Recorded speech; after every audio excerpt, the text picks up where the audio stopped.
Hello, everyone, and welcome to my Substack. Today, I wanted to take some time to do a deep dive into looking at or kind of talking about risk of downstream or older adulthood pelvic floor dysfunction for our female athletes. I think this is a really important discussion and one that I have to acknowledge first and foremost really does not have any research looking into this relationship. However, we have to acknowledge a couple of things. Number one, we do know that female athletes have higher rates of pelvic floor dysfunction than the general population. I think that makes so much sense because when we are thinking about the demands that a female athlete is putting on her body, especially those who are in higher intensity, higher impact sports, when we push our bodies to their limits and we are trying to increase our performance, it is possible that injuries happen. And this is true in the musculoskeletal system, but this is also true in our pelvic health space because our pelvic floor is a set of muscles. In other areas of orthopedics, we do have an acknowledged risk of downstream issues later in life based on your previous experience in kidhood, young adulthood, your athletic career, general life kind of experience. Examples of that are those who have had a lower extremity injury and risk for osteoarthritis, especially in the hip and knee later on in life, right? Running didn't cause arthritis, but if you are a runner and had a significant knee injury, then that may be a risk factor for knee OA down the road. We're seeing this same relationship be discussed when it comes to concussion, particularly those who have had more severe concussion and multiple concussions, depending on your recovery, et cetera. We are seeing downstream consequences for cognitive function when we are evaluating those who participated in contact sport. For our female athletes in particular, though male athletes are not immune, those who underfueled, particularly in adolescence, with signs, for example, of decreased or delayed onset of your menstrual period, risk for osteoporosis down the line is a acknowledged risk. So these are multiple things that are mostly related to injury that we have a known risk in later life based on athletic performance. And while this is acknowledged, the messaging in these other areas is never that kids shouldn't participate in these sports. It's how do we acknowledge these risks for them down the line? And what do we need to change about athletic coaching, athletic practice, pressures, and return to play protocols if injuries do happen in order to not only keep athletes on the field, on the pitch, in the pool, on the platform, but also acknowledge these potential downstream consequences.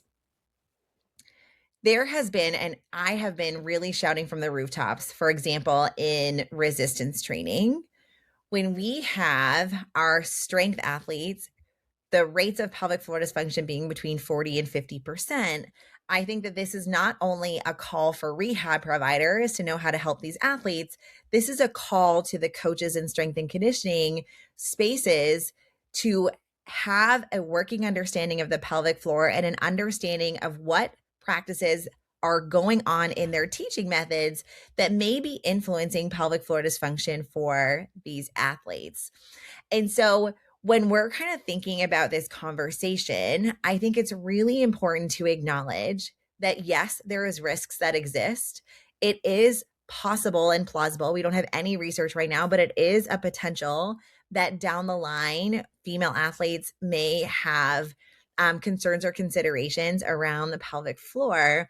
And then how does this fit into our coaching practices, our pregnancy postpartum practices, all these types of things to help not only help for the athletic performance, success, return to play for our athletes in the moment, but to acknowledge that long-term health piece and work on ensuring long-term health, longevity, and participation in physical activity. When we start having these conversations, it is kind of risky, because there is the potential that the risk is considered not worth it in certain spaces, right? Where maybe we are thinking, for example, I was at a conference, I was at ICS, the International Continence Society, and there was a session that was showing new research on pelvic floor dysfunction in female athletes. And there was a urologist who came up when they were talking about running induced stress urinary incontinence that was saying, well, maybe we should just be telling women not to run. And that just hurt my heart, right? Because that isn't the interpretation of this research that we need. It's how do we support these athletes and their pelvic health when they are competing to not only help them now, but down the road.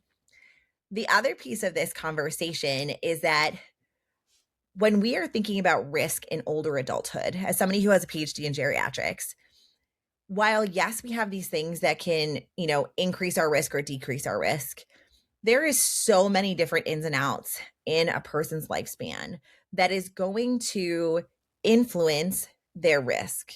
And while we acknowledge that masters athletes have a higher rate of musculoskeletal injury, right, because they continue to push their bodies, they also have lower rates of chronic disease. When we center the conversation around sports participation, for this example, around one thing, which is musculoskeletal injury, we miss out on really pivotal nuanced components of this conversation, right? When we are thinking about participation in sport, and I'm going to center in female athletics here, there is so much that is good about having girls in sport, right? Teams, peer support, resiliency, stress management, a physical activity participation, fun, play, teaching of lifelong skills that they are going to use in other areas when they are moving away from sport. For example, some of our research on women athletes going into leadership positions in their work life, right? Like there are so many of the positives. And even in our master's athlete literature, we see that yes, they have higher rates of musculoskeletal pain, but they have lower rates of chronic disease. Participation in sport is so positive in so many ways. So we want to make sure that we acknowledge these risks. We put in the policies, procedures, practices, and protocols that are going to support the musculoskeletal health and pelvic health of these female athletes, while acknowledging that the removal of athletes from play is not the goal. That is not the initiative that we are looking for when we are having these conversations. I hesitated talking about this for a really long time out of fear. I think that this was going to be misinterpreted as high intensity sport is bad for the pelvic floor. And that for some is going to say, well, maybe we shouldn't do it, or a discouraging, right? Like this is where squats are bad for your knees. Stop squatting in some orthopedic circles, or running is bad for your knees. Stop running in some, again, orthopedic circles is a predominant messaging where people interact with healthcare and all of a sudden they're told to stop these activities that they love. And so how do we have this nuanced conversation without the knee-jerk reaction being the removal of sport and play? This is very much in the realm of there is theoretical plausibility here. We absolutely need more research to back this up. This is just the beginnings of discussions, but I want to know what you guys think. Do you agree? Do you disagree? How do you what emotions come up for you when I'm starting to have these thoughts or talking about these considerations? What do you think?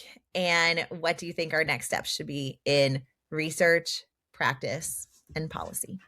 Until next time.